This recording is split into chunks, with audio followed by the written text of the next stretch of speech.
Hello everyone, and welcome to Pearson Speaking About Pedagogy and Practice in English Featured Speakers Series. I'm Steve McKay with the English Marketing Team, and I'm glad you could join us today. I hope you find the ideas presented by our speaker valuable for your teaching.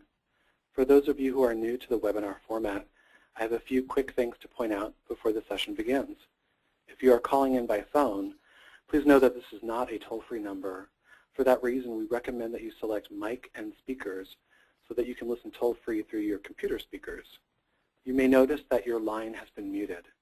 This is to minimize ambient noise or any interruptions to our presentation. But we do encourage you to ask questions by typing in the text box marked questions on the right side of your screen in the webinar dashboard. If your dashboard seems to have disappeared during the presentation, hit the orange arrow and it will open back up. You can send us your questions at any point, and when the formal presentation is over, we will use the remaining time to pose as many of your questions as possible to our speaker. Any questions we don't get to will be forwarded along with your email address to the speaker directly, so all questions will be answered one way or another. Please include your school or institution at the beginning of your question so we can personalize the response. We also invite you to keep up with this conversation on Twitter. To do that, you'd follow @PearsonNorthAM and use hashtag PearsonLearn. Okay, so now for a quick introduction. Today's session is titled Emailing and Texting in Workplace and Professional Communication and will be presented by Laura Gurak. Laura is a professor and founding chair of the Department of Writing Studies at the University of Minnesota. She holds an MS in Technical Communication and a Ph.D. in Communication and Rhetoric from Rensselaer Polytechnic Institute. She is the author of 2 books from Yale University Press, one of which was the first book-length work to study online social actions. Laura has co-authored or authored 5 textbooks published by Pearson. These include Technical Communication, now in its 13th edition, and Strategies for Technical Communication in the Workplace, which is coming out in the 3rd edition this January. Okay, Laura, it's time for us to turn it over to you. Are you ready to get started? Yes, I'm ready. Great. I'm going to change the presenter here to you, and we're all set. Okay, great.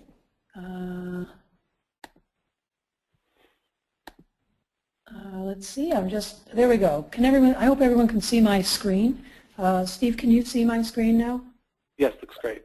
Great. Okay. Well, thanks everybody for joining us. Excuse me, today for this webinar. This is a topic that I thought would be really interesting, and it's kind of a shape-shifting topic as months and weeks go by. Everything keeps changing about email and digital communication in the workplace, so it might be a fun topic to get engaged with, and I'm looking forward to your questions and hearing your thoughts too. So with that, we'll get started. Oh, let's see. I'm just trying to change slides.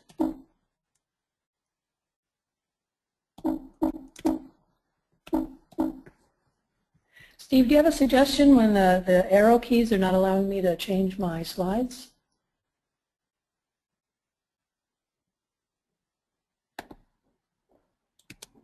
Hang on a minute. Okay, there we go. I don't know what happened, but there we are. Thanks for your patience. So make sure that's the second slide. Good. Well, certainly these are really changing topics and really interesting to talk to students about. And most of the material in this presentation is based on Strategies for Technical Communication in the Workplace, which is me and Professor John Lannon. And it is about to come out in the 3rd edition, so most of what's here is based on that book.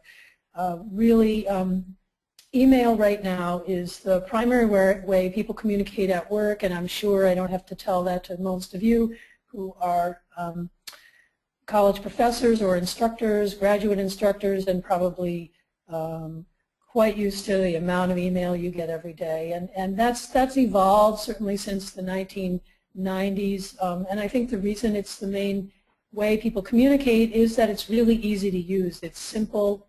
Everybody has some email application they're used to. Everybody can do it. And also email has rapid speed. You press enter once and it just goes everywhere, and it has wide reach, which, as we'll talk about in a minute, is these are good qualities, but they're also challenging qualities for professional kinds of communication. So that speed and reach ideas are really important ones to talk to your students about. Email works really well across different time zones. So especially for a lot of international collaboration that takes place in most major workplace settings now, it's very convenient for someone to write up an email and then go to sleep, and someone in a different time zone wakes up and can read that. Email these days is accessible on just about every digital device out there, so you don't need a special device. And these days, of course, you can add formatting and attachments and photos, which we'll talk about that in a minute as well. I thought these were two kind of interesting perspectives that maybe you might even want to share with your students at the outset of a section or a week where you're going to discuss digital communication in the workplace. The first is from the Pew, we used to be called the Pew Internet and American Life Project, which, if you're familiar with it, is a great resource of work that the Pew Foundation has funded to do lots and lots of studies. I really think it's since like the late 1990s on the way the Internet has changed teaching, civic life, political life, social life, and so on. And in 2002, they did a study on email in the workplace and the wired American worker, which even that language kind of shows how dated it is. But it is interesting to look at that report where they noted, and this is based on a large survey they did, a large majority of people who use email at work say that their experience with email is manageable. They spend a modest amount of their typical workday reading and writing email. I think most of us would just shake our heads about that these days. It's certainly not true for me, and I think if you talk to your students, the blur between home life and work life is due to email a lot.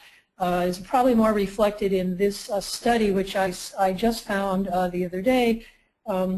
This is from the Daily Mail. It's a news article about the study that checking work email at home can cause heart problems, anxiety, and headaches. Sorry for the comma problems with that headline, but that's actually how it was written, so there's no serious comma, and I didn't want to put them in, but anyway. Yeah, so we go from a time when email is manageable and easy to deal with to people checking email at home all the time, to the extent that at least one study shows us that there are significant health problems. So maybe a good kind of bookend approach to starting to talk to students about email and workplace communication. The other topic for today also is texting in the workplace, and then this is a kind of a newer topic in some ways. I mean, it is becoming more popular for people to use their personal phones at work to text each other. It's quick, it's short, it's easy, it's easier than an email. In emergencies, it's a quicker way to reach people. I think in the workplace, a lot of people use text when maybe they're traveling together and trying to get connected at whatever airport they've all landed in or something like that. One interesting topic that we'll come back to in a minute is just, again, this goes to the kind of blur between workplace and professional communication and personal communication. Most cell phones are typically owned by individuals. Some people have corporate cell phones, but by and large people are using their private phones for this kind of workplace communication. And that raises some interesting ethical privacy issues. The other thing that's interesting to talk with students about is that texting is really a blur between speech and writing. And that's a really fun topic to engage students with, because I don't think they've really reflected on that much. So in this presentation, I'm going to talk about email and text as workplace communication, sort of the pros and cons, and try to offer some suggestions on things that work well for class discussion and class assignments, a little bit of a nod to some privacy and ethical issues and some international communication issues as well. And I'm looking forward to your questions and comments at the end, particularly on those last two items. So some discussion points about email that are in the strategies book, as well as technical communication 13E as well. that are a good way to kind of get the ball rolling as far as the discussion in class. First is for technical and professional communication. You know, we ask all the time for students to reflect on who is your audience and what is the purpose of this communication. So we've all experienced the, uh-oh, I accidentally pressed send on that email sooner than I planned to. And I think you'll find your students have had that experience as well, particularly ones who are either working or have had an internship. And that becomes a good moment to talk about audience, as we tended to think about it until recently as a very kind of narrowly focused construct, as opposed to audiences you can't anticipate. We used to talk about primary and secondary audience. Well, what about all these other audiences that accidentally get the email you didn't intend it to go to? So that becomes a really good starting point for discussion.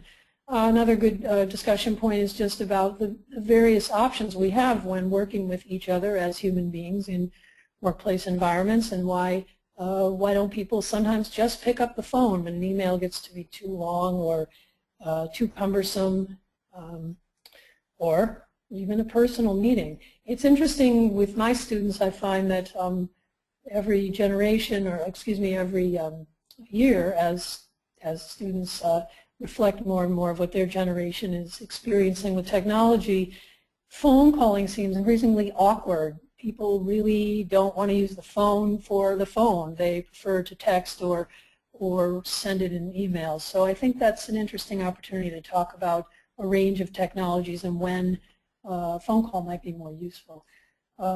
Another good topic is just our discussion point with students is about what's the appropriate length of an email. When is it too long to be useful? People do tend to read differently on the screen than they do on that old technology called paper. Using attachments and when that's appropriate and when not, what size attachment. And also, it's a great opportunity to have a good discussion about email as what they call in copyright law fixed in a tangible medium, which is to say that this isn't speech, it's writing, and it's saved somewhere even if you delete it.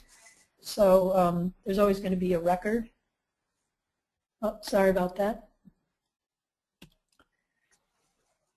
So then you can zero down a little bit on some email challenges that you could talk to students about and construct some activities around this.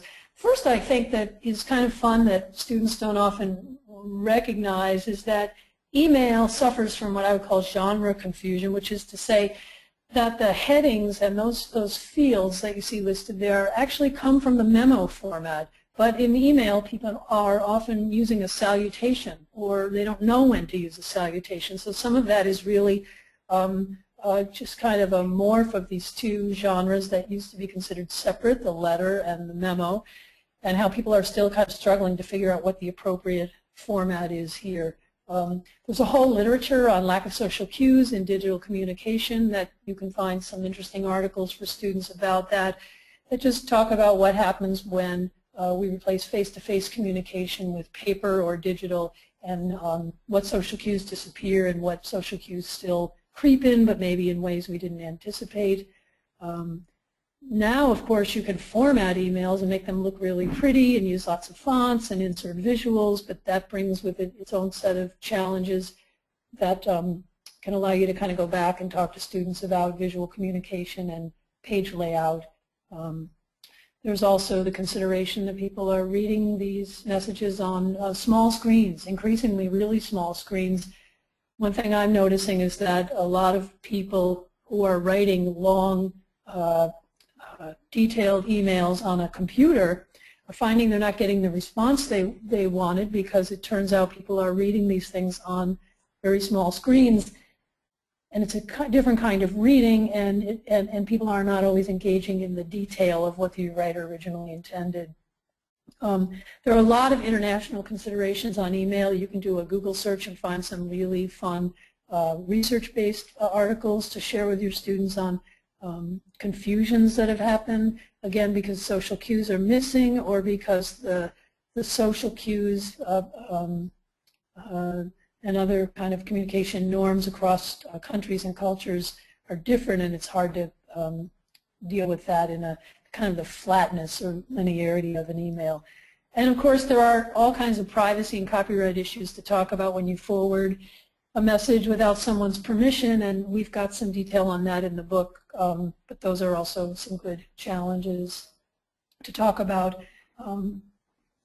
In the strategies book, we have a list of strategies for students to consider when creating effective email for workplace and professional writing situations. And here's a few of them. I think the one that's really, really pretty nicely easy to engage students with is about style and tone. There's a lot out there about flaming and kind of why that happens in an email environment. So I think you can find lots of examples and talk about the guidelines we use for communicating in any professional or workplace setting about being professional also apply with email in a workplace setting. And I think some of this goes to just the fuzzy nature of our communication with our friends versus at work, and how that's all starting to blur as we are reading things on the same devices and working 24 hours a day and so forth. A kind of fundamental point, but a good strategy to enforce or discuss with students is checking the spelling and checking the content and proofreading and just considering all possible uses before you press send. And I think anybody who works at any organization, large or small, has numerous examples of this that you can sanitize and share or ask students to find examples. Keep it short, again, because most people are reading on smaller screens. Formatting, be careful with formatting because all those nice fonts and links you put in may not actually work on somebody's older style phone.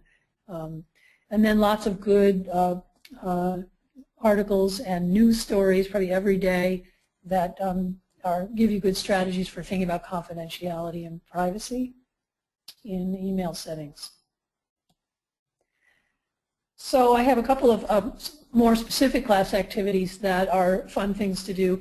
The first is, if you think about your own inbox every day, maybe you have a few more categories to add here, but generally there are sort of three types of emails. The one is where the email itself is the actual vehicle for the message. It's not really using a lot of fonts, or even if it is, it's really simple, and the message itself is in the body of the email. Maybe it has a little bit of formatting or something like that, but it's mainly just a message typed into an email box and sent. Or it's also the main vehicle of communication, but it's highly formatted with a lot of links. And we get some of these at the university, maybe from the president's office, where we have the logo across the top, and it's formatted very nicely and has a lot of links to other readings. So the email starts to almost function like a mini document in some way. And then the third is where the email is functioning more as a cover memo and saying, in summary, here's what I'm about to tell you, but please read the following PDF or other attachment.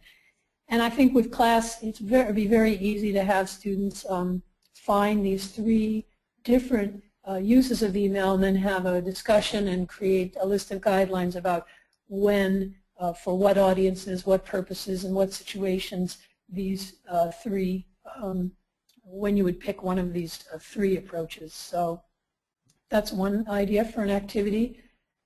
The other is to ask students to find, or for you to find something that you could clean up and bring in as an example. One of those long email threads that just keeps on going about some workplace issue or project. And think about what would happen if the person who was maybe at the core of that discussion decided that, this email is getting a little out of hand. Why don't we summarize all this into a Google Doc or some other shared writing space? Now let's see what happens if we ask everybody on the thread, hey, let's get off the email and go over to this Google Doc and try to use this or some other shared document for our discussions and keep better track and use the comments feature. One thing you notice right away with that is that the format actually kind of shapes the message in a certain way. Becomes a little less unruly. People see a document as more formal than email and things. So this is an interesting activity that you could actually do and have students observe the differences, and also it leads you to a good discussion about using a collaborative document like a Google Doc as a place for brainstorming and doing some initial collaboration on a class paper, that sort of thing. So now to turn to texting, where there's really actually a lot less right now in either the research literature or even in sort of practices or best practices about texting in workplace settings. But we know that at some level, some people do have work-based cell phones, but a lot of people are doing these on their personal phones. And I think a good discussion point there, which is related to issues of privacy and confidentiality, is that the information on a personal cell phone is not archived or backed up anywhere, so there's no record of that.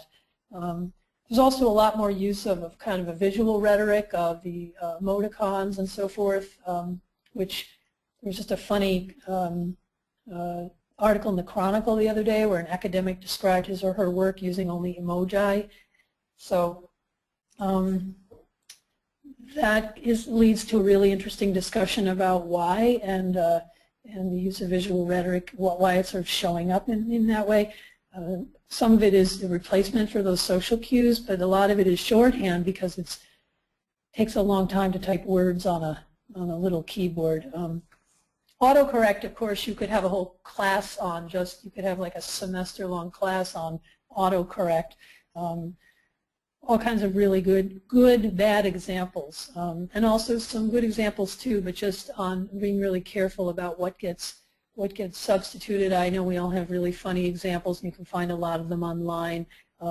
But some of them are just funny, but some could lead to safety issues, workplace communication issues that are problematic. Go beyond just being funny things you put in your Facebook feed.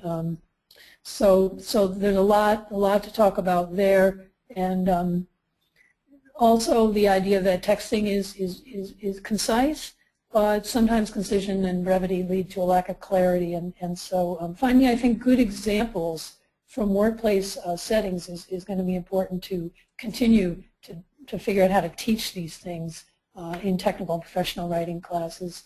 One of the challenges I mentioned earlier is just that workplace and personal life, there's this kind of gray zone in some way, and I think it shows up when people are using personal phones for workplace-based text conversations because they're not archived, they're not backed up, and it's on a personal phone, but it may be about confidential workplace issues, so or topic or project, and so those are challenges that students want to consider, and you might consider as you put exercises together. There's also something both fun and challenging to looking at the kind of telegraphic style and tone in a text, and how we've sort of become used to that in some way, but how it also can create a tone that maybe wasn't intended. We talked about autocorrect. I think students maybe have more to say than we do in some ways about the use of all these kind of visuals and icons and things, and that would be a fun project to bring some student examples in and talk about that. And you can also bring some interesting history to the discussion about why texting looks like typed speech in some way, or a blur of spoken and written discourse, and what that means for professional communication. Excuse me.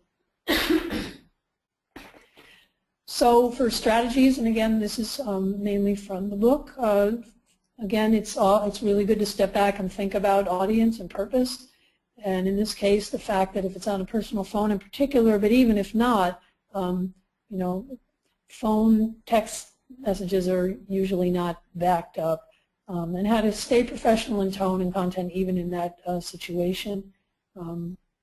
Keeping it brief, to the point, and a good discussion about the use of visuals. Some class activities beyond what we have in the books too are, I think a lot of companies, organizations now are starting to put together guidelines for texting, but for emailing for sure, but even for texting in workplace settings in their particular workplace setting.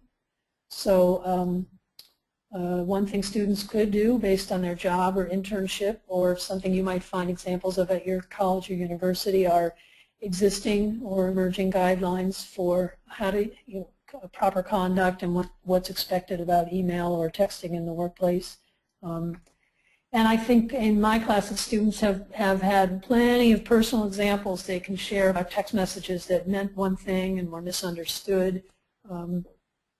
Maybe a little less so. I think you can find those with email also, but it's kind of fun to take that conversation into the realm of texting because, again, texting in the workplace setting is still kind of new in terms of what we teach or guidelines.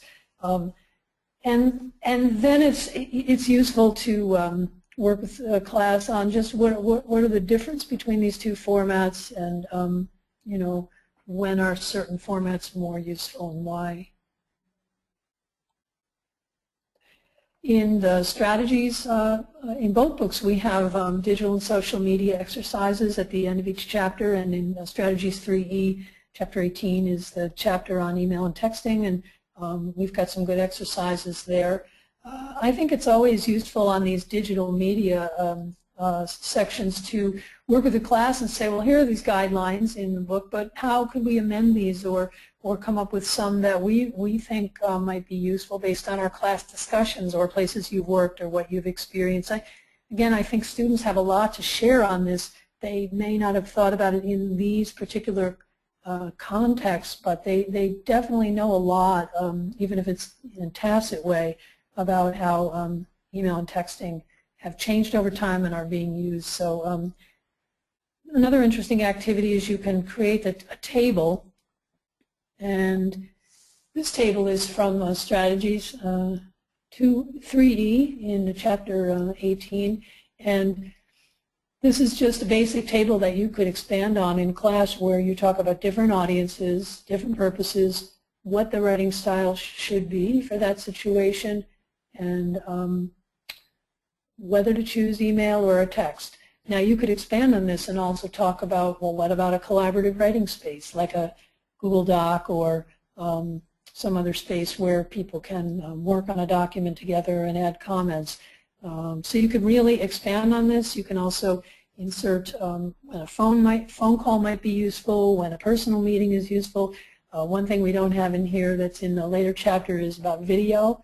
You know, maybe it's, if you can't get everybody together, maybe a Skype session or a Google Hangout or some kind of a video where you do get more of those social cues and the human interaction might be good. So you can take this kind of table and expand on it, and it turns into a really interesting class activity. Of course, the standards for all of these things are evolving just because the technology is changing and our expectations of the use are changing, which is why I say that I think our students have really good real-life stories, particularly students who've had an internship or a job, but even students who are just traditional students who are mostly communicate with their friends still have good stories that you can use to then structure a class activity around some of the challenges in workplace and professional communication settings. There's plenty of news stories, and that's a good activity for students too, is to look online for items in the news related to ethical issues or privacy issues. Some of you may know that the entire Enron corpus of emails is available. It can be downloaded and analyzed. I think it's a little maybe much for an undergraduate course, but there are definitely a lot of news stories and actually real examples like that you can use to take a close look at some of the issues we've discussed here, from style and tone to privacy or ethical issues or international communication. I think a lot of colleges and universities right where we work now have guidelines and rubrics and different committees, or just an office that deals with branding or something like that, that has material you can look at with students as far as how a large organization is working on trying to keep that kind of communication professional. And although it's not part of this webinar, we do have in the book a chapter on social media, and I think most schools today have a social media policy for how, if your department wants to set up a Facebook page or something like that, the guidelines for creating social media presence for anything university related. And those might be places you can look at and kind of work backward to talk more generally about the public function of email and texting in workplace settings, because sometimes those things do become public. So I think all of these topics mentioned today are great entry points for an informal report or a memo to your instructor, or a slightly longer research project, depending on the student's undergraduate major and what might be of interest. These are references for those two studies I mentioned, the bookends, 2002 and 2014. So from, hey, I don't have to read email much, it's no problem, to hard problems at work. And that in and of itself would be a kind of fun exercise with students too, just to look over a little bit the changes that have taken place. And I think that public, private, home, workplace blur is worth talking about in a professional writing class, because it's sometimes the more informal personal styles that people associate with digital technology spill over into the workplace communication.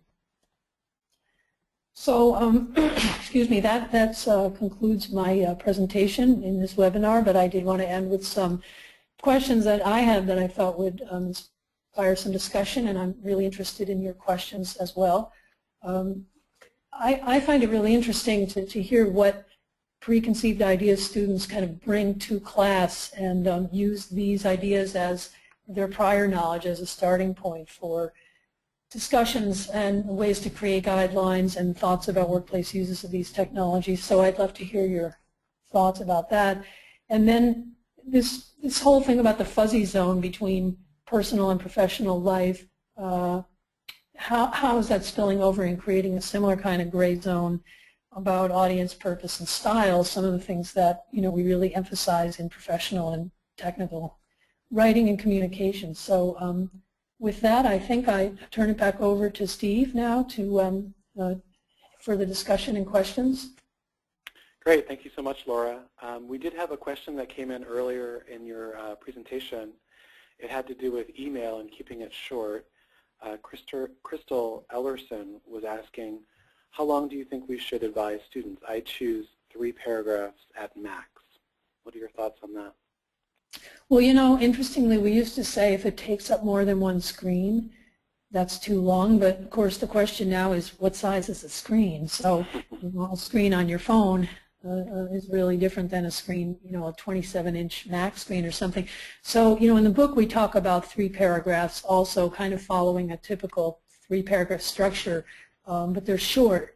Even the paragraphs themselves are short, and so I think that's still a good guideline. I wouldn't say rule, but it's still a good guideline. But again, depending on the situation, for some situations 3 paragraphs might be more than you need, particularly if it's a cover memo to an attachment. But I think in general, that's a good starting point. Well, those of you who are out there probably are composing some questions for Laura to answer, and while you're doing that, I had a question of my own, because I was unfamiliar with the term that you were using in relation to email when you said flaming. What does that mean, and how does it apply to email? So if you Google flaming in online communication, you'll find there's a long literature on flaming in what was then called computer-mediated communication.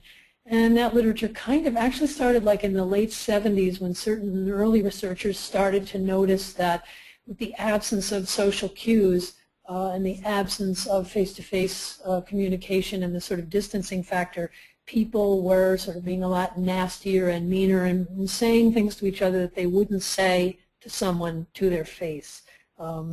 And so this became an interesting point of research for a lot of people.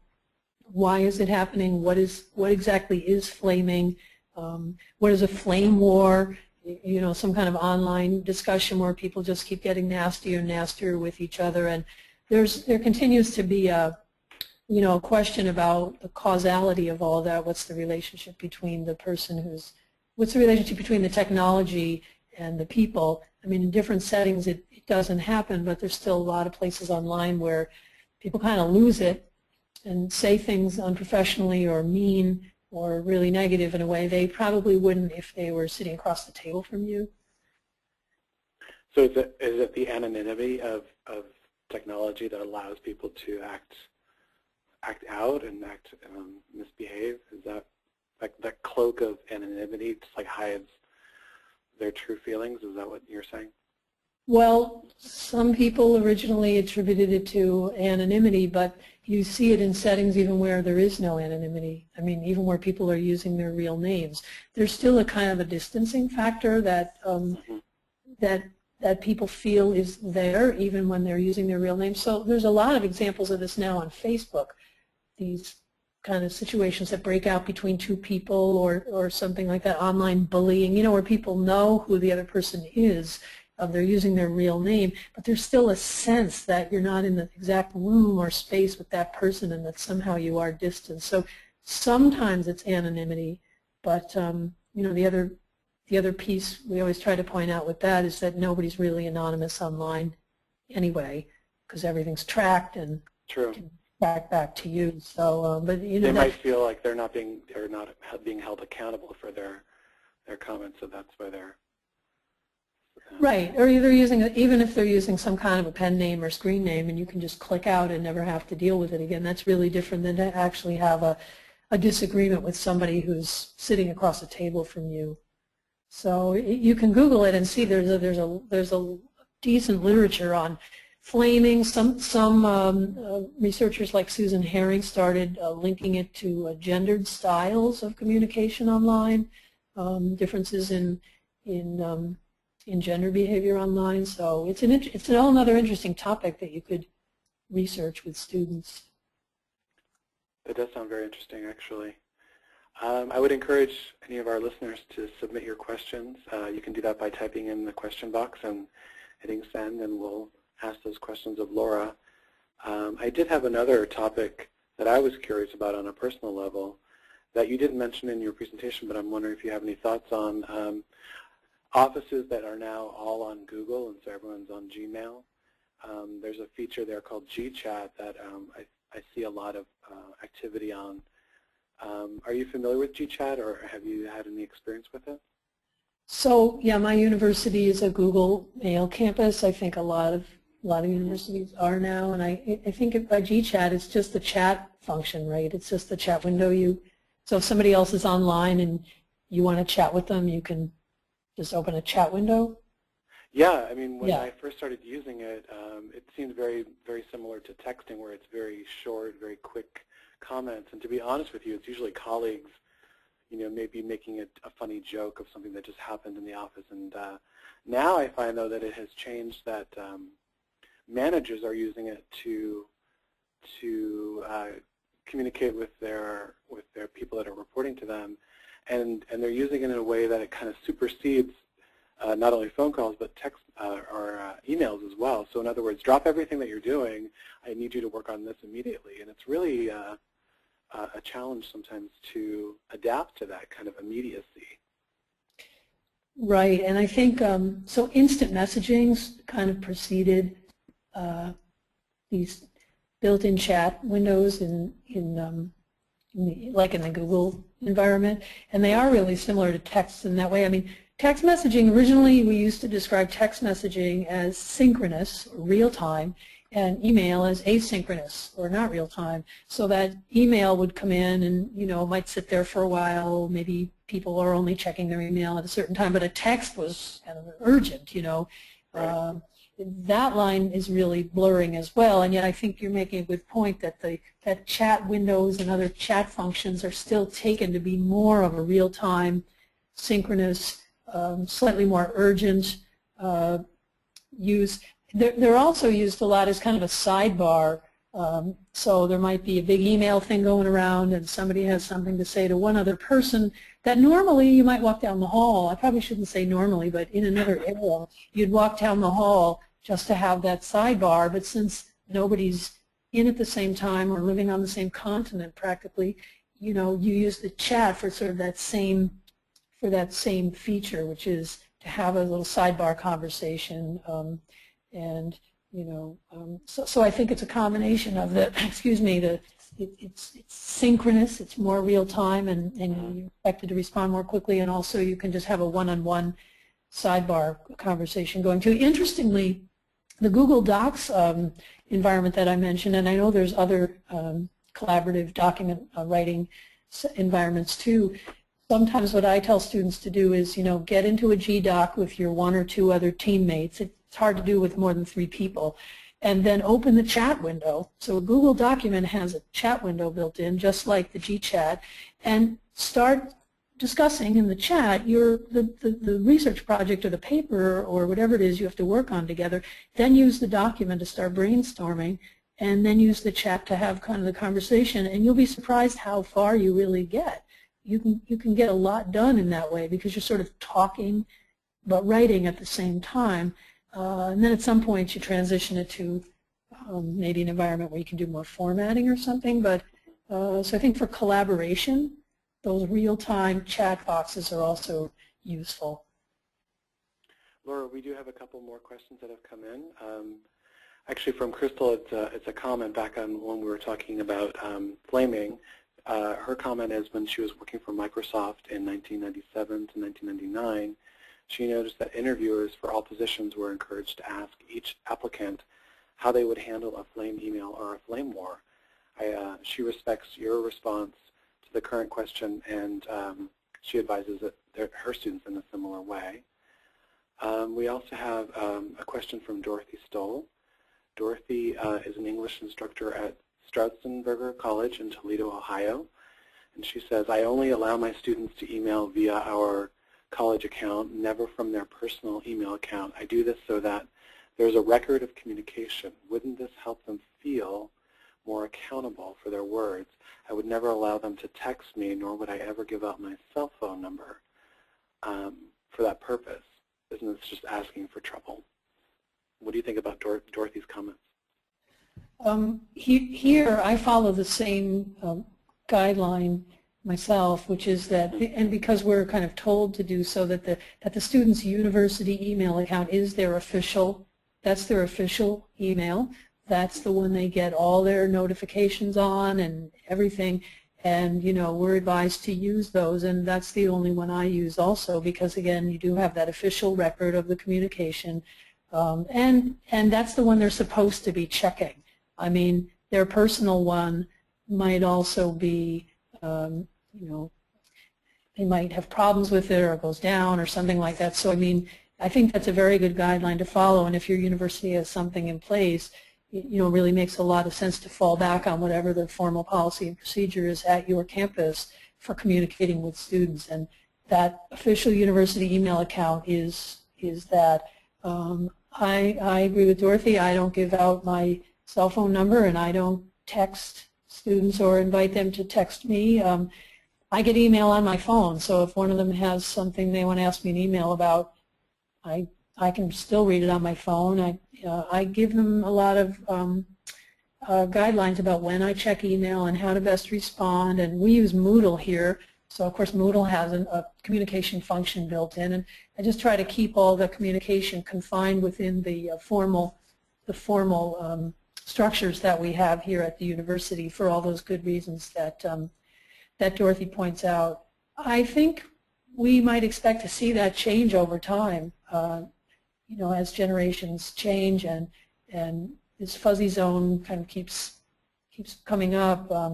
But as far as I can tell, at least the faculty that I work with, people pretty much work within the procedures and policies that we have here. Well, on that note, Laura, I want to thank you for such a wonderful presentation. We are nearing our ending time, so I wanted to remind all of our attendees that this presentation has been recorded, so we'll upload that and have it featured on our Pedagogy and Practice website. Probably in the next couple days, you will receive an email with the link, if not Friday, then on Monday. But thank you again, Laura, for such a wonderful presentation. Lots to think about, lots of interesting topics that arise from such a contemporary issue. Any last words for our attendees? No, I just, if anybody wants to, I think you mentioned earlier, if people want to continue the conversation, I'd love to hear from you. And thank you all so much for taking time out of your afternoon to join us today. Thank you all. And please sign up for another webinar. We have 3 more. They're always on Thursdays at 3 o'clock. So again, check our website and look at the different topics that we have available. And you're more than welcome to register. It is free. And I hope you had a wonderful experience with this webinar, and will join us again soon. Thank you so much, and have a wonderful rest of your day. Bye-bye.